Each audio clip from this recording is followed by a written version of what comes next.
জাতীয় বিশ্ববিদ্যালয়ের অনলাইন ক্লাসে সবাইকে স্বাগতম।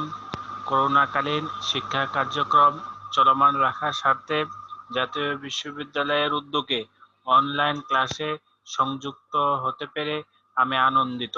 সবাইকে স্বাস্থ্যবিধি মেনে চলার আহ্বান জানাচ্ছি।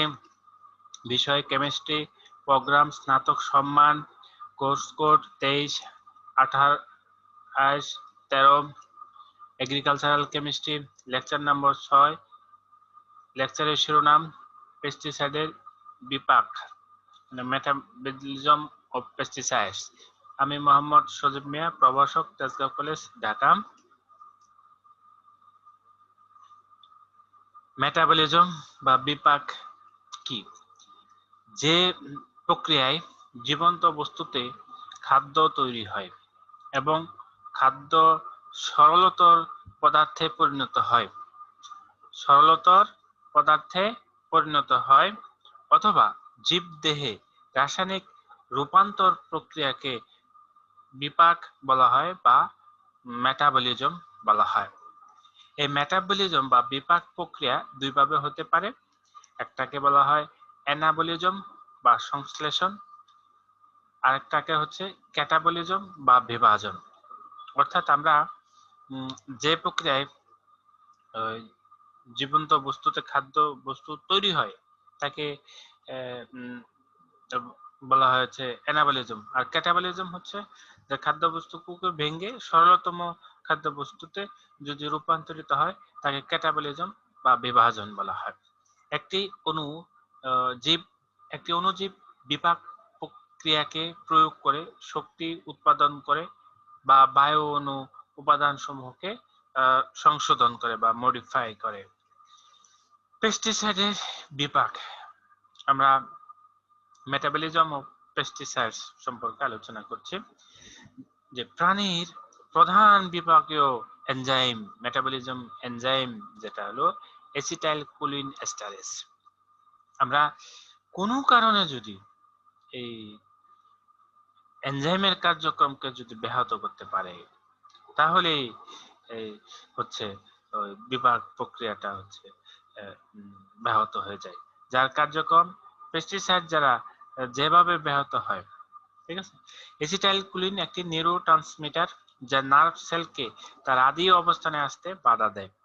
সিন্যাপস সাধারণত এসিটাইল কোলিন এবং এসিটাইল কোলিন এস্টারেজ এনজাইমের সমন্বয়ে গঠিত। উভয়ের বিয়োজনের ফলে এনজাইম উৎপন্ন হয় যা নার্ভ সেলের ক্রিয়ার গতিবিধিকে বিঘ্নিত করে। এটা আমরা দেখব যে হলো এই পেস্টিসাইডের মেটাবলিজমটা দুই ধাপে হয়। ঠিক আছে, প্রথম ধাপে হচ্ছে enzyme acetyl choline esterase acetyl কোলিনের সাথে বিক্রিয়া করে এসিটাইল এনজাইম ও কোলিন উৎপন্ন করে। দ্বিতীয় ধাপে হয় যে এসিটাইল এনজাইম পানি দ্বারা বিয়োজিত হয়ে অ্যাসিটিক অ্যাসিড ও পুনরায় এনজাইম তৈরি করে। সো আমরা যদি দেখি এটা এসিটাইল কোলিন এবং এসিটাইল কোলিন এস্টারেজ, ঠিক আছে। সো দুটো বিক্রিয়া করে এসিটাইল এনজাইম তৈরি করছে আর কোলিন তৈরি করছে, কোলিন। সো 2 নাম্বার ধাপে এই এসিটাইল এনজাইমটা পানির সাথে বিক্রিয়া করে বিয়োজিত হয়ে এনজাইম, ঠিক আছে, এসিটাইল কোলিন এনজাইম প্লাস হচ্ছে ইথানোয়িক অ্যাসিডে গঠন করে। আমরা যদি খেয়াল করি যে acetylcholine inhibits by DDT, মানে জৈব ক্লোরিন পেস্টিসাইড, এই ডিডিটি এসিটাইল কোলিন এস্টারেজকে ইনহিবিট করে ফেলে। মানব দেহে আমরা একটা উদাহরণ দেখব যে লিন্ডেন এর মেটাবলিজম প্রক্রিয়া। আচ্ছা, লিন্ডেন মানে হচ্ছে আমরা জানি যে হেক্সাক্লোরোবেনজিন, ঠিক আছে। সো এই লিন্ডেনে বেনজিনের স্ট্রাকচারের মধ্যে হচ্ছে 6টা ক্লোরিন থাকে।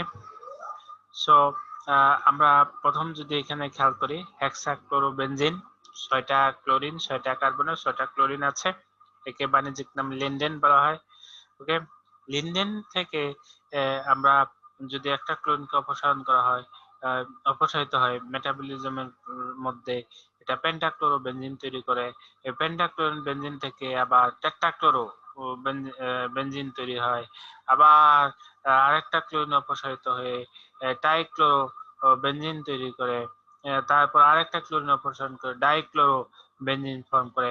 এই ডাইক্লোরো বেনজিন থেকে এটা মেটাবলিজম হয়ে এটা ডাইক্লোরো ফেনল তৈরি করে। ওকে, আবার এখান থেকে টাইক্লোরোবেনজিন থেকে টাইক্লোরোফেনলও তৈরি হয়। আবার টেট্রাক্লোরো বেনজিন থেকে টেট্রাক্লোরোফেনলও তৈরি হয়। আবার পেন্টাক্লোরোবেনজিন থেকে পেন্টাক্লোরোফেনলও তৈরি হয়।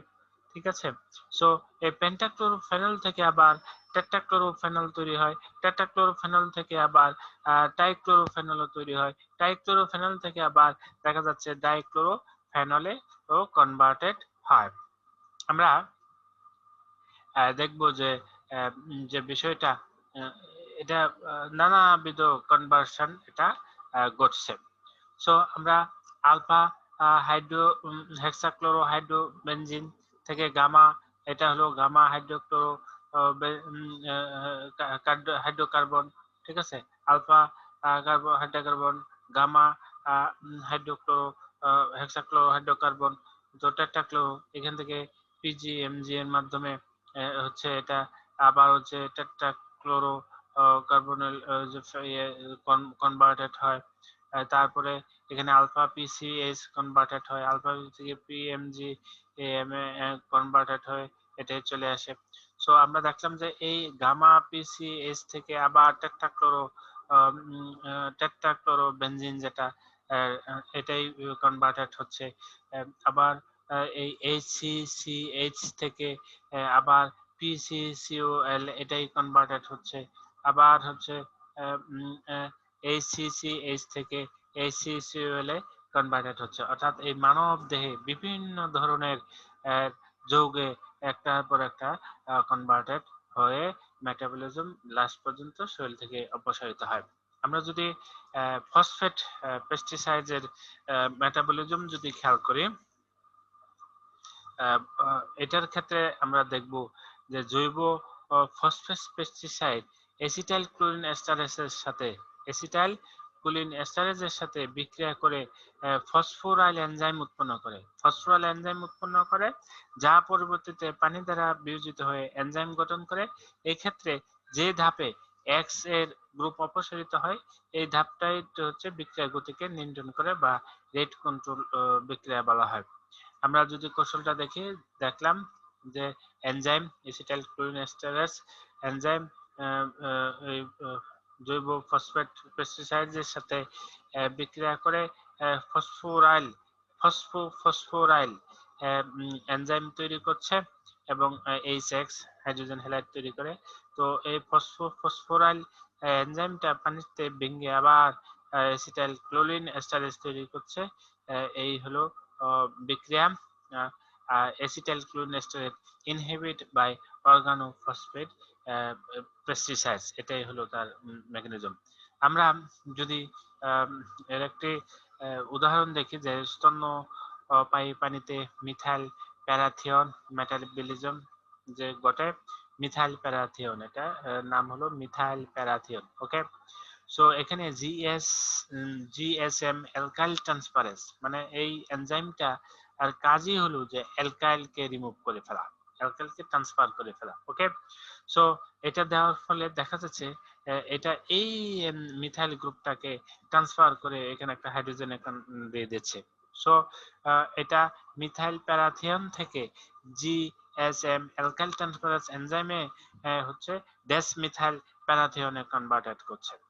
আবার আমরা যদি এই মিথাইল প্যারাথিয়নের ক্ষেত্রে MFO অক্সিজেন এবং NADHP ব্যবহার করে এগুলোর প্রেজেন্সে এটা আবার হলো এই সালফারটা কে রিমুভ করে এখানে অক্সিডেশন ঘটে মিথাইল প্যারাক্সোন তৈরি করছে। এই মিথাইল প্যারাক্সোনের সাথে যদি এই জিএসএম অ্যালকাইল ট্রান্সফারেজ যদি দেওয়া হয় তাহলে এটা আবার ডেস মিথাইল প্যারাক্সোন তৈরি করে। সো আবার আমরা মিথাইল প্যারাক্সনের সাথে যদি এস্টারেস জিএমএস ট্রান্সফারেন্স দেওয়া হয়, তাহলে এটা আবার হলো হচ্ছে ওই অ্যালকাইল এরাইল ট্রান্সফারেন্স যেটা। সো এই যে এখানে এরাইল ট্রান্সফারেন্স দিচ্ছি। সো এই এরাইল গ্রুপটা এই বেনজিন চক্রটাকে প্রতিস্থাপন করে ফেলছে। সো ডাই মিথাইল ফসফরিক অ্যাসিডে কনভার্ট করছে। ডাই মিথাইল, এই একটা মিথাইল এই একটা মিথাইল, ডাই মিথাইল ফসফরিক অ্যাসিডে কনভার্টেড করে ফেলছে। আর এখানে ওই এরাইল গ্রুপটা এখানে আসছে প্যারানাইট্রোফেনল, এইটুক এখানে ফেনল আকারে প্রতিস্থাপিত হচ্ছে, সো প্যারানাইট্রোফেনল। আবার আমরা যদি MOFO অক্সিজেন তারপরে NADHP যদি in presence of GMS aryl transference, so এখানে যদি এরাইলটাকে ট্রান্সফার করে ফেলা হয় তো সো তখন ডাইমিথাইল ফসফোরো থায়োলিক অ্যাসিড ফর্ম করে, আর এখান থেকে এটুকু মিলে প্যারানাইট্রোফেনল তৈরি হয়। কার্বামেট পেস্টিসাইডের বিপাক ক্রিয়া। কার্বামেট পেস্টিসাইডের মেটাবলিজমটা হলো কার্বামেট পেস্টিসাইড এসিটাইলকোলিনেস্টারের সাথে বিক্রিয়া করে কার্বারাইল এনজাইম গঠন করে, যা পানির সাথে বিয়োজিত হয়ে এনজাইম গঠন করে। মূল আমরা দেখলাম যে এসিটাইলকোলিন ইনহিবিট বাই কার্বামেট, এই হলো মেকানিজম। তো ফার্স্ট হচ্ছে কি এনজাইম এসিটাইলকোলিন এস্টারেজ এনজাইম হচ্ছে কার্বামেটের সাথে বিক্রিয়া করছে। সো এখানে কার্বাইল এনজাইম গঠন করে, ঠিক আছে। সো এই কার্বাইল এনজাইম 2 নম্বর ধাপে, কার্বাইল এনজাইম 2 নম্বর ধাপে পানির দ্বারা আদ্র বিশ্লেষিত হয়, অর্থাৎ ভেঙে, এটা দ্বিতীয় ধাপ। সো এখানে এনজাইম এসিটাইলকোলিন এনজাইম এস্টারেজ এনজাইমটা গঠিত হয় এবং হলো এই গ্রুপটা চলে আসে। এখন আমরা যদি কার্বারিলের মেটাবলিজমটা খেয়াল করি, বিপাক ক্রিয়াটা খেয়াল করি, যে আমরা দেখব যে কার্বারিল কি প্রসেসে, দিস ইজ কার্বারিল। ওকে, আমরা জানি যে কার্বামেট, এখানে কার্বামিক অ্যাসিডের একটা হাইড্রোজেনকে সরায়ে একটি অ্যালকাইল গ্রুপ আসবে, আর অ্যাসিডের হাইড্রোজেনকে সরায়ে হচ্ছে আরেকটা হচ্ছে বড় অ্যারাইল গ্রুপ, জটিল জৈব গ্রুপ যদি আসে তখন তাকে কার্বামিক অ্যাসিড। সো আমরা কার্বারিলের মেটাবলিজম প্রক্রিয়াটা দেখব। সো কার্বারিলকে যদি হাইড্রোলাইসিস করা হয়, হাইড্রোলাইসিস, সো দিস ইজ, এখানে হাইড্রোলাইসিস হলে ভেঙে যাবে, সো 1 ন্যাপথল তৈরি করে। সো 1 ন্যাপথল আবার সালফেট হয়ে অক্সিজেন সালফেট ফর্ম করে, আবার এই হাইড্রোজেন প্রতিস্থাপিত হয়ে গ্লুকুরোনাইট ফর্ম করে। আর যদি কার্বারিলকে হাইড্রোক্সিলেশন হয়, তাহলে এই মিথাইলের এখান থেকে একটা হাইড্রোজেন হাইড্রোক্সিল গ্রুপে কনভার্টেড হয়, এখানে হাইড্রোজেন হাইড্রোক্সি গ্রুপ যুক্ত হয়, এবং এ থেকে পরে এই নাইট্রোজেনের এই হাইড্রোজেনটাকে রিমুভ করে, অক্সিজেনকে রিমুভ করে এখানে গ্লুকুরোনেটেড হয়ে যায়, আমরা দেখলাম। তারপর যদি হাইড্রোক্সিলেশন ঘটে এই কার্বারিল, তো 5,6 বিশাল 5,6 ডাইহাইড্রো 5,6 ডাইহাইড্রোক্সো কার্বারিল ফর্ম করে, এ থেকে এই যৌগ রূপান্তরিত হয়। আবার যদি কার্বারিল থেকে হাইড্রোক্সিলেশন হয়, হাইড্রোক্সিলেশন হলে 4 পজিশনে, ঠিক আছে, হাইড্রোক্সিলেশন হয়ে কার্বারিল ফর্ম করে। আবার হাইড্রোক্সিলেশন 5 পজিশনেও করতে পারে, 1 2 3 4 5, ঠিক আছে। সো 1 2 3 4, এটা হবে 5 6 7 8। সো এখানে 5 পজিশনে হতে পারে হাইড্রোক্সি কার্বারিল ফর্ম করে। ওকে, দেন এই 4 হাইড্রোক্সি কার্বারিল থেকে যদি এখানে অক্সি গ্লুকুরেট হয়ে যেতে পারে। আবার যদি এটা থেকে সালফারেট অক্সি সালফারেট ফর্ম করতে পারে। ঠিক অনুরূপ ভাবে 5 হাইড্রোক্সি কার্বারিল থেকে এটা সালফার অক্সিসালফেট ফর্ম করতে পারে। আবার হচ্ছে এখানে এসে গ্লুকুরোনাইড হতে পারে। তো এটা হলো কার্বারিলের মেটাবলিজম প্রক্রিয়া। জেনোবায়োটিক যৌগের বিপাক, মেটাবলিজম অফ জেনোবায়োটিক যৌগ। আচ্ছা, জেনোবায়োটিক যৌগ হলো যেসব যৌগ সাধারণত জীবন্ত সিস্টেমে রাসায়নিক দিক থেকে বহিরাগত, কিন্তু প্রক্রিয়ার দিক থেকে যেসব উৎপাদ অণুজীব অপসারণ করা যায়, অণুজীবের মাধ্যমে অপসারণ করা যায়, তাদেরকে জেনোবায়োটিক যৌগ বলা হয়, কম্পাউন্ড বলা হয়। এক্ষেত্রে গুরুত্বপূর্ণ মধ্যবর্তী জেনোবায়োটিক গুলো যা কতক সন্ধিক্ষণ পদ্ধতিতে অপসারণ করা যায়, যা গোলার্ধকরণ বা নিঃসরণ যৌগ থেকে আলাদা। এসব প্রজাতি যথেষ্ট বিষ জনিত প্রভাব থাকে।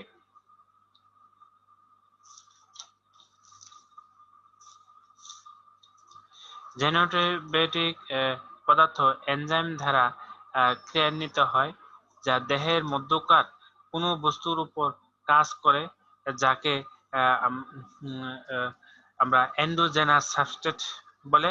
যেমন ফ্লেডিনের ক্ষেত্রে মনো অক্সিজেনেস এনজাইম রয়েছে, এটি এন্ডোজেনাস সিস্টামিন এর উপর কাজ করে এবং একে সিস্টামিনে রূপান্তর করে।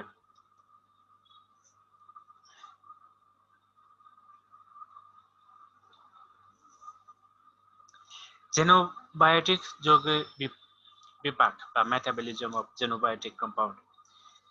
আমরা জানি বায়ো ট্রান্সফরমেশন বা জীব রূপান্তর হলো জেনোবায়োটিক যৌগের পরিবর্তন, যা এনজাইম ক্রিয়া দ্বারা ঘটে এবং নন এনজাইমের রূপান্তর দ্বারাও ঘটতে পারে। উদাহরণ কতক জেনোবায়োটিক যৌগ হচ্ছে তোমাদের জেনোবায়োটিক যৌগ এন্ডোজেনাস প্রাণ রাসায়নিক প্রজাতির সাথে বন্ধন গঠন করে এবং তরল মাধ্যমে আদ্র বিশ্লেষণ ঘটায় অথবা হচ্ছে জারণ বিক্রিয়া ঘটায়। ঠিক আছে, এই ক্ষেত্রে মেটাবলিজম 1, মেটাবলিজম ফেজ 1, ফেজ 2 মাধ্যমে ঘটে। আমরা জেনোবায়োটিক পদার্থের হচ্ছে প্রজাতির দেহে টিস্যু বা অর্গানে মেটাবলিজম ঘটাতে পারে। জেনোবায়োটিক বিপাকের মেটাবলিজমের উল্লেখযোগ্য স্থান হলো চামড়া এবং ফুসফুস। পেটের নাড়িভুঁড়ি যেখানে থেকে জেনোবায়োটিক পদার্থ দেহে প্রবেশ করে, এটিও জেনোবায়োটিক বিপাকের একটি মেটাবলিজমের একটি উল্লেখযোগ্য স্থান। এর সাথে লিভারকেও অন্তর্ভুক্ত করা যায়, কারণ দেহের মধ্যে প্রবেশকৃত জেনোবায়োটিক পদার্থ পাকস্থলী থেকে লিভারের মাঝ দিয়ে অতিক্রম করে।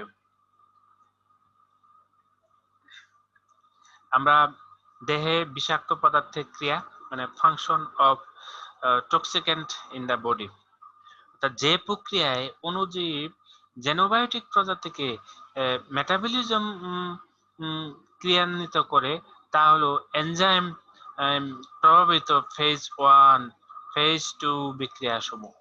ফেজ 1, ফেজ 2 বিক্রিয়াসমূহ। আমরা যেসব পদার্থ এসব বিক্রিয়ায় এদেরকে তাত্ত্বিকভাবে পরিমাণগত গঠন সক্রিয় সম্পর্কে বিজ্ঞান বলা হয়, বা কোয়ান্টিটেটিভ স্ট্রাকচার অ্যাক্টিভিটি রিলেশনশিপ বা QSAR, যা পদার্থের রাসায়নিক প্রকৃতিকে এদের প্রাণ রাসায়নিক বিক্রিয়ার সাথে সম্পর্কযুক্ত করে।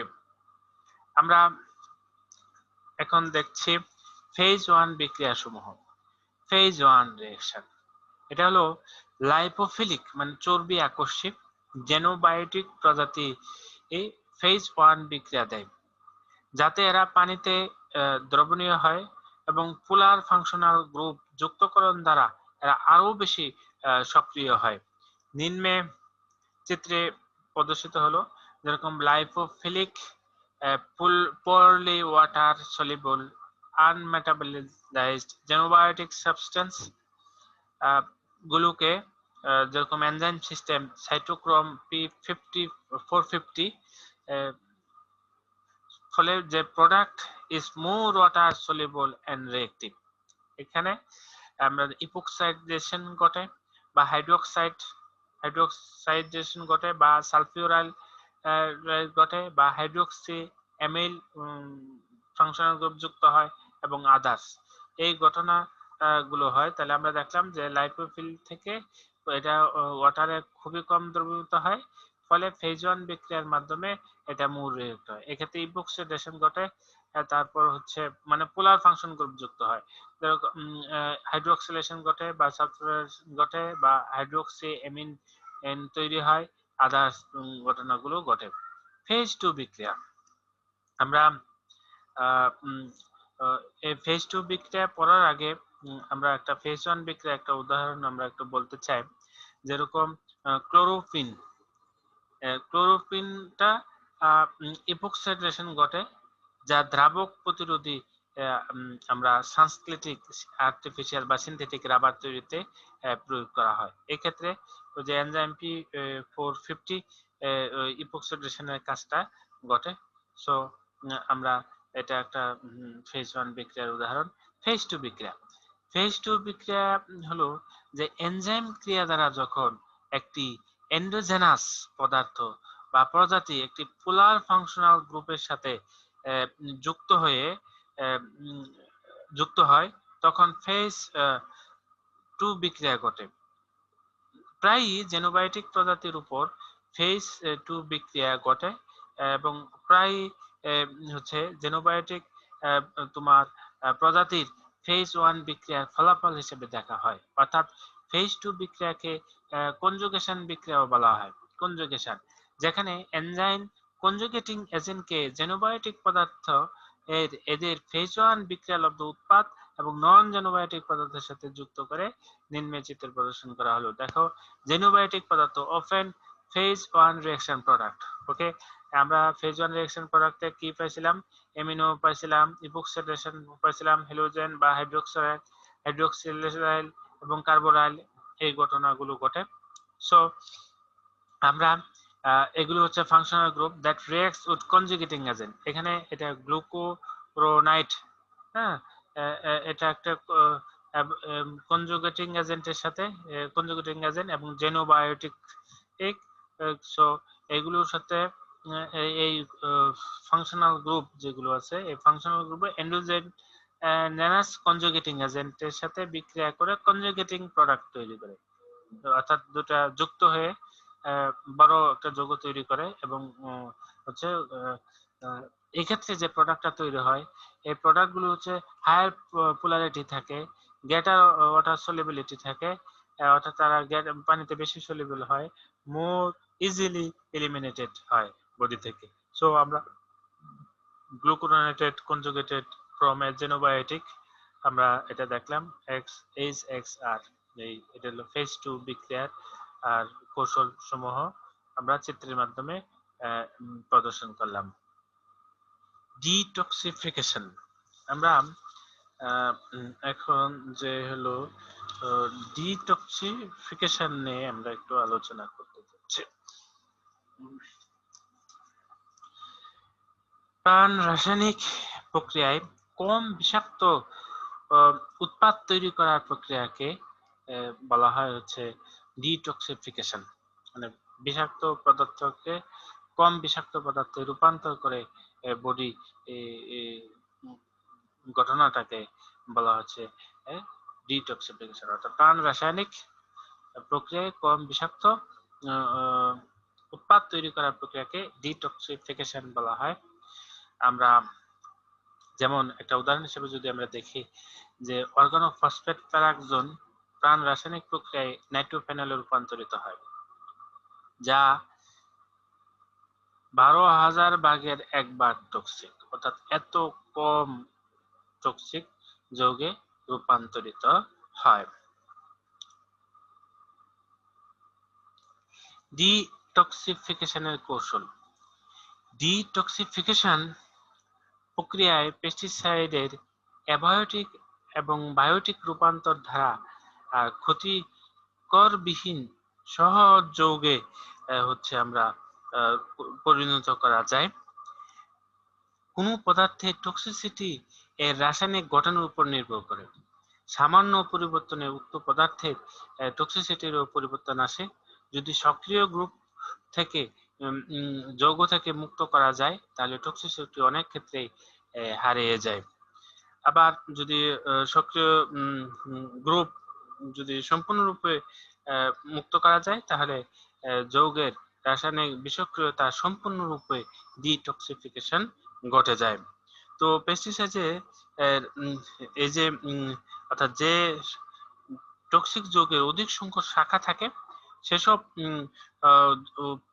যৌগে প্রতিস্থাপক অধিক সংখ্যক ঘটে, যেরকম অ্যারোমেটিক যৌগ বা সাইক্লোপ্যারাফিন যৌগ।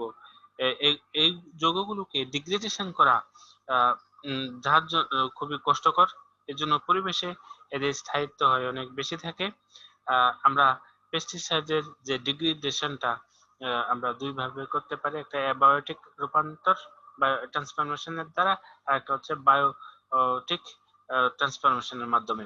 আমরা অ্যাবায়োটিক রূপান্তরের ক্ষেত্রে অন্তর্ভুক্ত থাকে প্রধানত ফটোলাইসিস, মানে আলোর উদ্দেশ্যে লাইটের মাধ্যমে যৌগকে ভেঙে ছোট ছোট করা, তারপর আর্দ্র বিশ্লেষণ মানে হাইড্রোলাইসিস, পানির সাহায্যে যৌগকে ভেঙে ছোট ছোট যৌগে রূপান্তর করা, বিভিন্ন ধরনের বন্ধন ভাঙনের মাধ্যমে হিউমিক পদার্থ দ্বারা অধিশোষণ করার মাধ্যমে স্থিতিশীল জটিল গঠন formation of stable complex with medium stable complex গঠন করার মাধ্যমে সৌর বিকিরণ দ্বারা বা আর্দ্রতার উপস্থিতি, তাপমাত্রা এবং হিউমিক পদার্থের রাসায়নিক প্রকৃতি মাধ্যমের অন্যান্য পদার্থের উপস্থিতি পরিবেশের বিষাক্ত পদার্থকে এর অ্যাবায়োটিক রূপান্তরে গুরুত্বপূর্ণ ভূমিকা পালন করে। আমরা বায়োটিক রূপান্তর সম্পর্কে, বায়োটিক রূপান্তরের ক্ষেত্রে জীবন্ত অণুজীবের এনজাইমেটিক মেশিনারি দ্বারা পরিচালিত প্রাণ রাসায়নিক বিক্রিয়া জড়িত। বেশিরভাগ পেস্টিসাইড লিপিড আকর্ষী, যেগুলো লিভিং সিস্টেম দ্বারা শোষিত হলেও অপরিবর্তনীয় রূপে নিঃসৃত হয় না। এদের উপর এনজাইমেটিক ক্রিয়া ঘটানো হয় এমনভাবে যে এরা একটি হাইড্রোফিলিক পদার্থে রূপান্তরিত হয়, ফলে এরা নিঃসৃত হয়। বায়ো ট্রান্সফরমেশন প্রক্রিয়া দ্বারা সব সময় ডিটক্সিফিকেশন ঘটানো যায় না। অনেক ক্ষেত্রে দেখা যায় যে রূপান্তরিত উৎপাদ মূল যৌগের থেকে বেশি বিষাক্ত হয়ে যায়।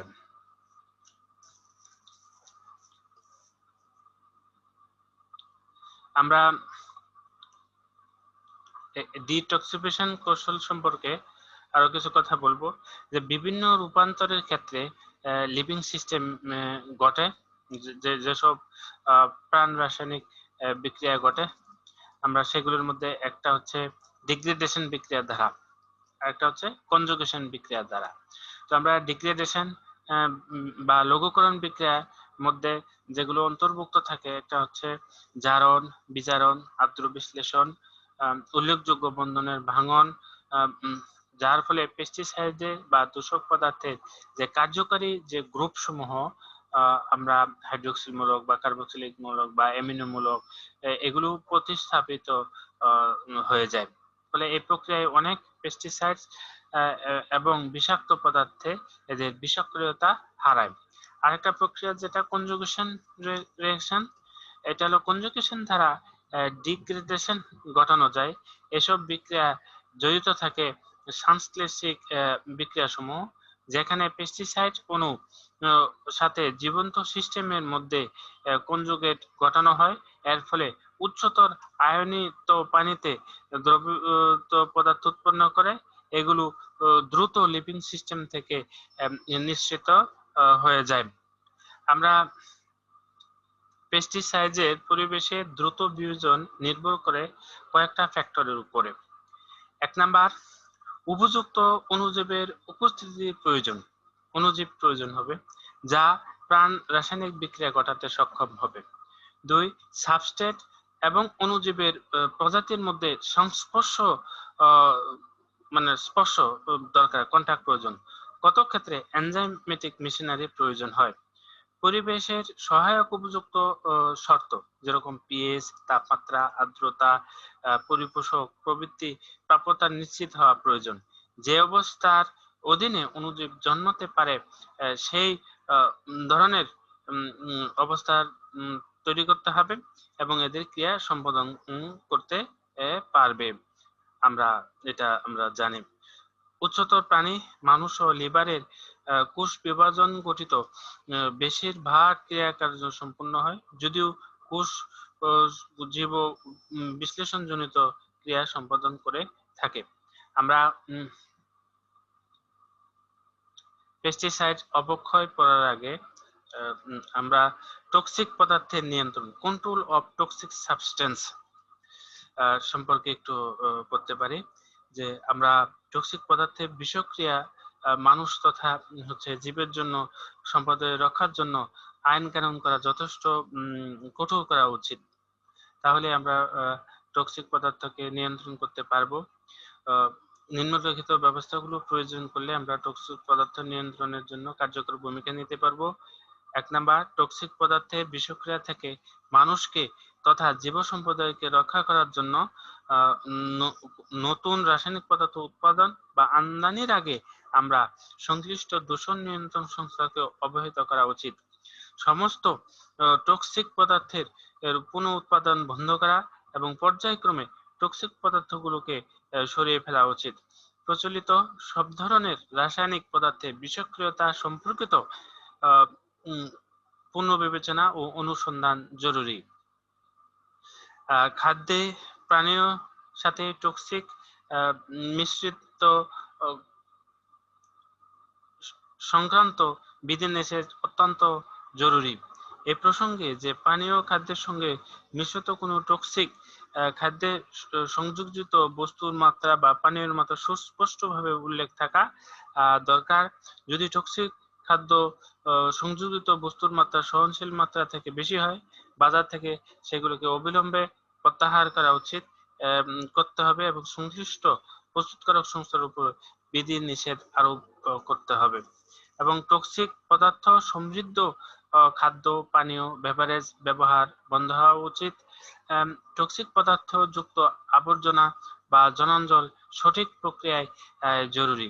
যানবাহন, শিল্প, কারখানা প্রভৃতিকে টক্সিক পদার্থের ব্যবহার নিয়ন্ত্রণে সঠিক ও উপযুক্ত ব্যবস্থা সম্পর্কিত ছাড়পত্র থাকাও জরুরি। আমরা প্রায় শেষের দিকে চলে এসেছি। পেস্টিসাইডের অবক্ষয় অর্থাৎ ডিকেজ অফ পেস্টিসাইডস আলোতে রেখে দিলে বেশিরভাগ পেস্টিসাইডস আংশিক বা পূর্ণ বিয়োজন ঘটায় বা ডিটক্সিফিকেশন ঘটায়। এই ধরনের অবক্ষয় উল্লেখযোগ্য হয় মাত্র কিছু সংখ্যক রাসায়নিকভাবে কম স্থিতিশীল পেস্টিসাইডের ক্ষেত্রে, কিন্তু অধিকন্তু ফটো বিয়োজন উপর পৃষ্ঠে ঘটে এবং পৃষ্ঠের নিচের পেস্টিসাইড রেসিডিউ অপ্রভাবিত থাকে। আমরা একটা খেয়াল করছি যে তবে একটি কৌতূহলজনক বিয়োজন ঘটে, ফটো ডিকম্পোজিশন ঘটে, যেরকম 2,4-D এর ক্ষেত্রে যদি এক্ষেত্রে এবং হিউমিক অ্যাসিড উৎপন্ন হয়, এটার ক্ষেত্রে ভেঙে ফটো ডিকম্পোজিশন ঘটে, আলোর সাহায্যে এটা ভেঙে হিউমিক অ্যাসিড উৎপন্ন হয়, যা মৃত্তিকার একটি উল্লেখযোগ্য পলিমারিক উপাদান। এই প্রক্রিয়া বিভিন্ন ধাপে প্রদর্শিত হলো। আমরা দেখলাম এই 2,4-D থেকে যে হিউমিক অ্যাসিডে কনভার্টেড হচ্ছে, এটা খুবই মাটির একটি গুরুত্বপূর্ণ উপাদান, পলিমারিক উপাদান। সো এটা একটা খুবই কৌতূহলজনক, আকর্ষণীয়, ইন্টারেস্টিং ফটো ডিকম্পোজিশন পেস্টিসাইডের অবক্ষয় বিক্রিয়ার উদাহরণ। আমরা সুপরিচিত পেস্টিসাইড যেগুলো আছে, প্যারাকুইড ফটোকেমিক্যালি বিয়োজিত হয়ে 2 ধাপে মিথাইলামিন ও হাইড্রোজেন ক্লোরাইড উৎপন্ন করে। ধারণা করা হয় এটা সম্ভবত বিকিরণ আবেশিত রেডিয়েশন ইন্ডিউস বিক্রিয়ার ফলে এরকম উৎপাদ হয়, যা মাইক্রোবিয়াল আক্রমণের জন্য খুবই কঠিন, ফলে পদার্থটির বিয়োজন ঘটে। আমরা শেষের দিকে চলে এসেছি, শেষ টপিকসে। তো আমরা দেখব যে মাইক্রোবেল এর মাধ্যমেও হচ্ছে ডিকম্পোজিশন ঘটে। কতক পেস্টিসাইড আছে, বিশেষ করে জৈব পেস্টিসাইড আণুবীক্ষণিক জীবে ক্রিয়া দ্বারা মাটি থেকে অদৃশ্য হয়ে যায়। এরূপ অদৃশ্য হওয়ার হার মাটিতে উপস্থিত যে মাইক্রো অর্গানিজমের সংখ্যার উপর ডিপেন্ড করে। যদি মাইক্রো অর্গানিজমের সংখ্যা যদি বেশি হয়, তাহলে ওই ডিকম্পোজিশনও বেশি হবে। পেস্টিসাইডের অবক্ষয় ডিকে কৌশল নিম্নে হচ্ছে বর্ণনা করা হলো। 1 নাম্বার, এখানে জারণ করতে পারে, বিজারণ করতে পারে, ডিহ্যালোজেনেশন ঘটে, ডি অ্যালকাইলেশনের ঘটে, এবং চক্র বিভাজন ঘটে। আচ্ছা, আমরা প্রথমে জারণ সম্পর্কে একটু আলোচনা করি। যে অনেক অণুজীব অক্সিজেনাস এনজাইম সংশ্লেষ করে পেস্টিসাইড যে জৈব অণুতে অক্সিজেন প্রবেশ করে এবং জারণ বিক্রিয়া ঘটে। বিজারণ অণুজীব দ্বারা নাইট্রোজেন পারঅক্সাইড অ্যামিনে রূপান্তরিত হয় মাইক্রোবিয়ালি। ডিহ্যালোজেনেশন পেস্টিসাইড ভাঙ্গনে এই বিক্রিয়াটিও ঘটে। কতক ডিহ্যালোজেনেটেড ফ্যাটি অ্যাসিডের ক্ষেত্রে দুটি জীব বিশ্লেষণ বিক্রিয়ার প্রথম বিক্রিয়ায় ডি অ্যালকাইলেশন। আমরা পেস্টিসাইডের ক্ষয় করতে ডি অ্যালকাইলেশন বিক্রিয়াও জড়িত, যেখানে অ্যালকাইল গ্রুপ নাইট্রোজেন, অক্সিজেন বা সালফারের সাথে যুক্ত থাকে, তখন ডি অ্যালকাইলাইজেশন ঘটনাটা সহজ হয়। আমরা ট্রাইজিনের ক্ষেত্রে এবং হচ্ছে এটা দেখেছি, কিন্তু যখন অ্যালকাইল গ্রুপ কার্বনের সাথে যুক্ত থাকে, তখন পেস্টিসাইডের ক্ষয়করণ পদ্ধতি খুবই জটিল হয়। যখন কোনো কীটনাশকে এস্টার রূপে গ্রুপ থাকে বা অ্যামাইড গ্রুপ থাকে বা হার্বিসাইড গ্রুপ থাকে, তখন এদেরকে অণুজীব দ্বারা সহজে আক্রান্ত হয়। অ্যামাইড এবং এস্টার বন্ধন ভেঙে ও সহজ অণুতে পরিণত হয়, তারপরে এগুলো নিশ্চিত হয়। আমরা চক্র ভাঙ্গন বা রিং ক্লেভেজ। মাটির ব্যাকটেরিয়া অ্যারোমেটিক চক্র ভাঙতে পারে।